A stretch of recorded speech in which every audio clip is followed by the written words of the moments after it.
যারা কমপ্লিট জাহান্নামী, এরা আমাদের মানে বিনা হিসেবে জাহান্নামী যারা, এরা আমাদের মুসলমান ছেলেদের আইকন। হ্যাঁ, মেসি কি জান্নাতি? জান্নাতে যাবে?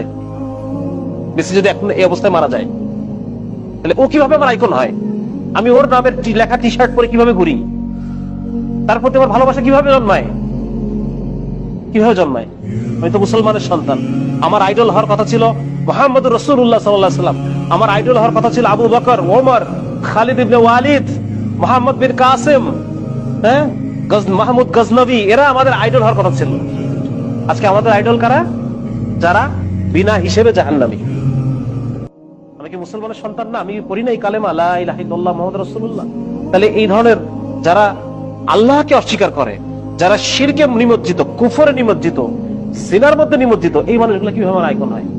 এজন্য এইটা মনে করার কোনো কারণ নাই যে আমি এখন আমার যে যৌবন কাল, এটা আমি যেভাবে ইচ্ছা সেভাবে চলবো, বৃদ্ধ বয়সে গিয়ে আমি ভালো হয়ে যাবো। এটা যদি আমি মনে করি, আমি অনেক বড় ভুল করলাম। আমাকে এই দুনিয়া থেকে যে কোনো সময় চলে যাওয়া লাগবে। আমি যে কোনো সময় এই দুনিয়া থেকে যে কোনো সময় চলে যাবো। আর এখন মৃত্যু হওয়া মানে এখনই আমার আখিরাত শুরু হয়ে গেছে। বুঝা গেছে? এখনই আমার কবর, হাসর, মিজান, আমার আখিরাত শুরু হয়ে গেছে। যার কারণে এটা, এই ভুল থেকে আমাদের উঠতে হবে এবং মুসলিম হিসেবে আমাকে নিজেকে চিনতে হবে যে আমি সবার আগে একজন কি, সবার আগে আমি একজন মুসলমান। আমি আল্লাহ তাআলার বান্দা।